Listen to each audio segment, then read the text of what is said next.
Sri Meenakshi மேந்தன் YouTube channel நண்பர்களுக்கும் நேர்களுக்கும் இனிய வணக்கம். இந்த நாள் இனி நானாக அமையட்டும். நம்மளுடைய சேனல் நிறைய ஆன்மீக ரீதியான பதிவுகள் பார்த்துட்டு இருக்கோம். அந்த அடிப்படையில் நம்ம பார்க்கக்கூடிய பதிவு, நினைத்தாலே முக்தி தரக்கூடிய திருவண்ணாமலையில் வாழ்ந்து இன்றும் வாழ்ந்து கொண்டிருக்கக்கூடிய சேஷாத்ரி சுவாமிகளுடைய அற்புதங்களை பற்றி தெரிஞ்சுக்க போறோம். வாங்க வீடியோக்குள்ள போகலாம்.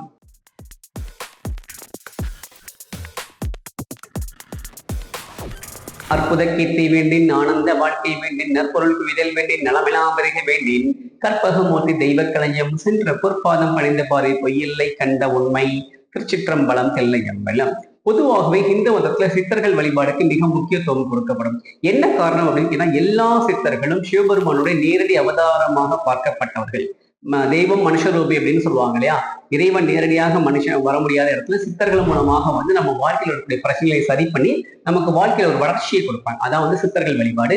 அந்த சித்தர்கள் வழிபாடுல நம்ம அன்னைக்கு பார்க்க போறது, நினைத்தாலே முக்தி தரக்கூடிய திருவண்ணாமலை. அந்த திருவண்ணாமலை நிறைய சித்தர்கள் இன்றும் வாழ்ந்துட்டு இருக்காங்க. அந்த திருவண்ணாமலை காரணமாக விளங்கக்கூடிய ஒரு சித்தர், மிக முக்கியமான 3 சித்தர்களை ஒருத்தர் தான் நம்ம சேஷாத்ரி சுவாமிகள். முதல்ல சேஷாத்ரி சுவாமிகள், அதற்கப்புறமாக ரமண மகர்ஷி, அதற்கப்புறமாக யோகிராம் சொல்லுவாங்க.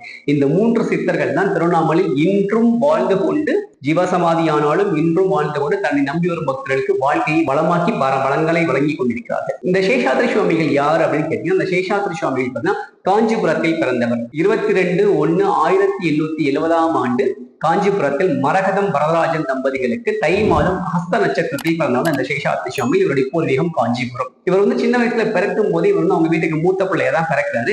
பிறக்கும் போதே சுவாமிகளுக்கு நிறைய ஆன்மீகம் சார்ந்த விஷயங்களும் நிறைய ஆத்ம விசாரணையும் அவருக்கு சுவாமிகள் ஏற்படுது.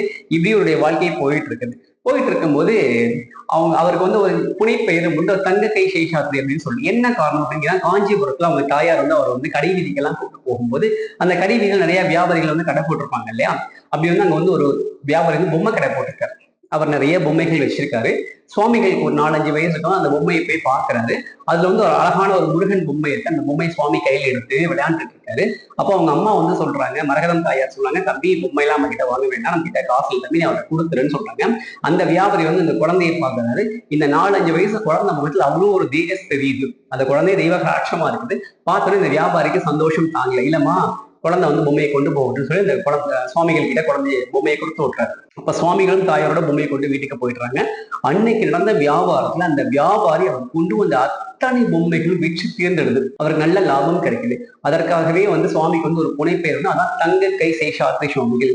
சுவாமி கைப்பட்டால் அத்தனையும் ஜெயமாகும், விருத்தியாகும் அப்படின்னு தான் அவருடைய சிறப்பு பெயர். இப்படி அவருடைய வாழ்க்கை போயிட்டு இருக்குது.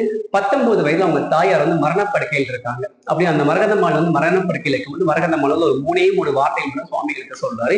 என்ன வார்த்தை அப்படின்னா, அருணாச்சல சிவ அருணாச்சல சிவ அருணாச்சல சிவன்னு சொல்லிட்டு 3 வார்த்தை. இந்த வார்த்தையை 3 முறை மட்டும் சேஷாத்ரி சுவாமிகள் கிட்ட சொல்லிடுறாரு. சொன்ன உடனே அவங்க தாயார் மரணம் அடைஞ்சிடுறாங்க. மரணம் அடைஞ்சு அவங்களுக்கான காரியங்கள்லாம் முடிச்சதுக்கு அப்புறம் சேஷாத்ரி திருவண்ணாமலைக்கு வந்துடுறாரு. திருவண்ணாமலைக்கு வந்தோடனே திருவண்ணாமலை நிறைய குகைகள்லையும் நிறைய இடங்கள்லையும் சுவாமிகள் தவம் பண்ணாரு. அண்ணாமலையாரே இவருக்கு தீட்சை கொடுத்ததாக சொல்லப்படுகிறது. அவர்தான் சேஷாத்ரி சுவாமிகள். நிறைய அற்புதங்களை திருவண்ணாமலை சுவாமிகள் நிகழ்த்துறாரு. ஆனா சுவாமிகளை பாத்தீங்கன்னா பைத்தியக்கார மாதிரி கந்தல் ஆடைகளும் ஜடாமுடியும் விபூதியுமா தான் சுவாமி இருப்பாராம். சுவாமி பெருசா எந்த ஆடைகளும் போட்டுக்க மாட்டாரா.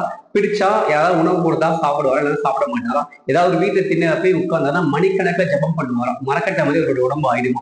இந்த மாதிரி நிறைய அற்புதங்கள் சுவாமிகள் நிகழ்த்துறாரு. இன்னைக்கு நம்ம வழிபடக்கூடிய ரமண மகரிஷி பாதாளலிங்கத்துல தண்ணி மருந்து தியானத்தில் இருக்கும்போது அவரை வெளிக்கொண்டு வெளியுலகத்திற்கு ரமண மகரிஷி வர காரணமாக இருந்தா சேஷாத்ரி சுவாமிகள் தான். ரமணருடைய வாழ்க்கையை வரலாறு பார்க்கும் அதை தனியா பார்க்கலாம். எப்படி நிறைய அற்புதங்கள் சேஷாத்ரி சுவாமிகள் நிகழ்த்திட்டே இருக்காங்க. நிகழ்த்திட்டு இருக்கும்போது ஒரு பக்தர் கேட்கார், சுவாமி ஜபம் பண்ணா என்ன கிடைக்கும், எங்களுக்கு சொல்லுங்க சுவாமி அப்படின்னு கேட்கும்போது, ஜபம் பண்ணா என்ன கிடைக்கும் நீ கேட்குறியா, ஜபம் பண்ணா உனக்கு எல்லாமே கிடைக்கும் அப்படின்னு சொல்றாரு. அதை அவர் படிப்படியா சொல்றாரு. 1 மணி நேரம் ஒரு நாள் ஜபம் பண்ணீங்கன்னா உங்க வாழ்க்கையில மனசுல எந்த சஞ்சலமும் இருக்காது, கோபம் வராது. 2 மணி நேரம் நீங்க ஜபம் பண்ணும்போது உங்களுக்கு பாத்தீங்கன்னா காதுல இனிமையான சங்கீதம் கேட்கும், மனசு ரொம்ப லேசா இருக்கும்னு சொன்னாரு.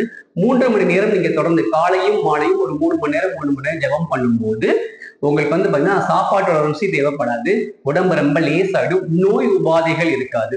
4 மணி நேரம் ஜபம் பண்ணும்போது உடம்பே ரொம்ப லேசாயிடும், நம்ம சொல்லக்கூடிய வாக்குகள் பலிக்கும், இறைவன் கிட்ட முழுமையா சரணாகதி ஆயிடும் சொல்றது. இந்த மாதிரி ஒவ்வொரு மணி நேரத்துக்கு ஜபம் பண்ணும்போது நமக்கான வலிமைகள் இவ்வளவு சக்திகள் ஜபத்தின் மூலமாக நமக்கு கிடைக்கும். நீங்க ஜபம் பண்ணும்போது வெறுமன ஜபமா பண்ணாம உங்களுக்கு தெரிஞ்ச தெய்வத்தோட மந்திரங்களை உச்சாரணம் பண்ணி ஜெபம் பண்ணீங்க அப்படின்னு சொல்லி சுவாமிகள் வந்து சொல்றாங்க. இப்படி நிறைய அற்புதங்கள் நிகழ்த்தக்கூடிய சுவாமி வந்து பாத்தீங்கன்னா அவர் பிறந்த தேதி அன்னைக்கு அவர் ஜீவசமாதி ஆயிடுறாரு. இன்னைக்கு சுவாமியோட ஜெயந்தி தினம், ஜீவசமாதி அடைந்த ஜெயந்தி தினம் தான் இன்னைக்கு ஜீவசமாதி ஆயிட்டாரு. சுவாமியோட ஜீவசமாதி எங்க இருக்கு அப்படின்னு கேட்டீங்கன்னா திருவண்ணாமலையில கிரிவல பாதையில இருக்கு. அதாவது முதல்ல வந்து இந்திரலிங்கம், அதுக்கப்புறமாக நிர்லிங்கம், ரெண்டாவது அக்னிலிங்கம். அக்னிலிங்கத்தை தாண்டி போனா ஒரு ஆதிபராசக்தி கோயில் ஒன்று இருக்கும். அந்த கோவிலுக்கு அடுத்து தட்சிணாமூர்த்தி கோயில் இருக்கும். தட்சிணாமூர்த்தி கோயிலுக்கு பக்கத்துல தான் சுவாமியோட ஜீவசமாதி இருக்கு. நம்ம ரோட்ல இருந்தா பார்த்தா தெரியும், சேஷாத்திரிகள் ஆசிரமம் போட்டிருப்பாங்க. உள்ள போனீங்கன்னா முதல்ல வந்து விநாயகர் இருப்பார், பால விநாயகர், அதுக்கப்புறம் காலசர்ப்பம் சொல்லிட்டு ஒரு விநாயகர் 2 இருக்கும். அதோட பின்பக்கம் வந்து சேஷாத்திரிகளுக்கு கைங்கரியம் செஞ்சுட்டு 2-3 சித்தர்கள ஜீவசமாதிகள் இருக்கும். கண்ணாடி சுவாமிகள் அப்படின்னு சொல்லிட்டு 2-3 ஜீவசமாதி இருக்கும். அப்படியே ஆலயத்தை வளம் வந்தீங்க அப்படின்னா ஆலயம் வந்து அவ்வளோ பீஸ்ஃபுல்லா இருக்கும். அப்படியே உள்ள வரும்போது சேஷத்தோட ஜீவசமாதி இருக்கும். சேஷாதிரி ஜீவசமாதி, அதற்கு மேலதாக சிவலிங்கம் பிரதிஷ்டை பண்றோம். சிவலிங்கத்துக்கு பின்னாடி சேஷாதிரியோட புகைப்படம் இருக்கும். இதான் சேஷாத்திரி சுவாமியுடைய ஆசிரமம். இங்க நீங்க போய் உட்கார்ந்து நீங்க என்ன கேட்டாலும் சுவாமிகள் தருவாரு.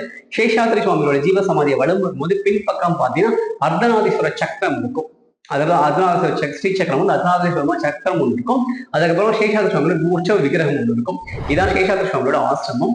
இந்த ஆசிரமம் காலைல 5 மணிக்கு திறந்துருவாங்க, 12 மணிக்கு நடை அடைச்சிருவாங்க. 11 மணிக்கு இங்க வந்து அன்னதானம் போடப்படும். திரும்ப மாலை 4 மணிக்கு ஆசிரமம் திறக்கப்பட்டு நைட்டு 8 மணிக்கு ஆசிரமம் அடைச்சிடுவாங்க. இங்க அபிஷேகம் ஆராதனைகளா நீங்க உண்டு. நீங்க வந்து ஆசிரமத்துல வந்து நீங்க வந்து டோக்கன் பணம் கட்டி நீங்க வந்து ரசீது வாங்கிக்கலாம். இதான் சேஷாத்திரியோட தனிச்சிறப்பு.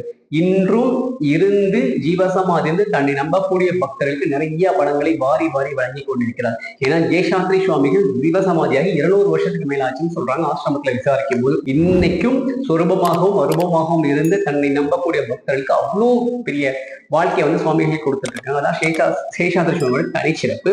இன்னைக்கு அவருடைய ஜெயந்தி தினம். நம்ம பண்ண புண்ணியம் அவருடைய ஜெயந்தி தினத்தன்னைக்கு அவரை பத்தி ஒரு காணொலி போடுறதான ஒரு வாய்ப்பை கிடைச்சிருக்குது.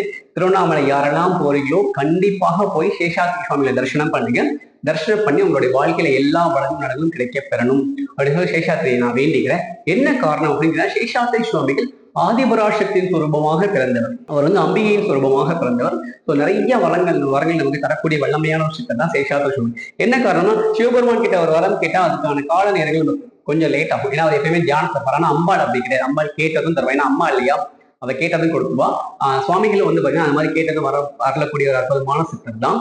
யாரெல்லாம் திருவண்ணாமலை போறீங்களோ அவங்களாம் சேஷாத்திரி சுவாமி தரிசனம் பண்ணி உங்க வாழ்க்கையில எல்லா வளங்களும் கிடைக்கப்பெறும் சொல்லி சேஷாத்திரியை வேண்டிக்கிறேன். அடுத்த பதிவில் உங்களை சந்திக்கும் போது உங்களுடன் விடைபெறுவது முருகன் ஸ்ரீ மீனாட்சி மைந்தன். வான்முகில் வளாது பெய்க மலிவளம் துறக்க மன்னன் கோன்முறை அரசு செய்க குறைவிலா உயிர்கள் வாழ்க. நான்மறை அரங்கல் உங்க நச்சவம் வேள்வி மண்க மேன்மைகள் செய்வெழுதி வில்லங்குக உலகமெல்லாம். திருச்சிற்றம்பலம் தில்லை எம்பலம். நம்மளுடைய ஸ்ரீ மீனாட்சி மைந்தன் யூடியூப் சேனல் மற்றும் இன்ஸ்டாகிராம் முகநூல் பக்கங்களை ஃபாலோ பண்ணி ஷேர் பண்ணி சப்ஸ்கிரைப் பண்ற எல்லாருக்கும் ஒரு வேல்மாறல் புத்தகமும் வேலும் அது வைத்து வழிபடுவதற்கு ஒரு சின்ன கிண்ணமும் வந்து அன்பளிப்பா கொடுத்துட்டு இருக்கோம். அந்த கிண்ணம் எதுக்குன்னு கேட்டா, அந்த கிண்ணத்துல வேல் நிரப்பி அதன் மேல விபூதி நிரப்பி அதன் மேல் வேல் வச்சு வழிபாடு செய்யணும். இந்த வேல்மாறல் புத்தகம் வேலும் வேலும் நினைக்கிறவங்க உங்களுடைய தகவலை வந்து நம்மளுடைய ஸ்ரீ மீனாட்சி மைந்தன் இன்ஸ்டாகிராம் பக்கங்களை எனக்கு டிஎம் பண்ணுங்க. உங்களுக்கு கொரியர் மூலமா அனுப்புறோம். அடுத்த பதிவில் உங்களை சந்திக்கும் வரை உங்களிடம் விடைபெறுவது முருகன் ஸ்ரீ மீனாட்சி மைந்தன். நன்றி, வணக்கம்.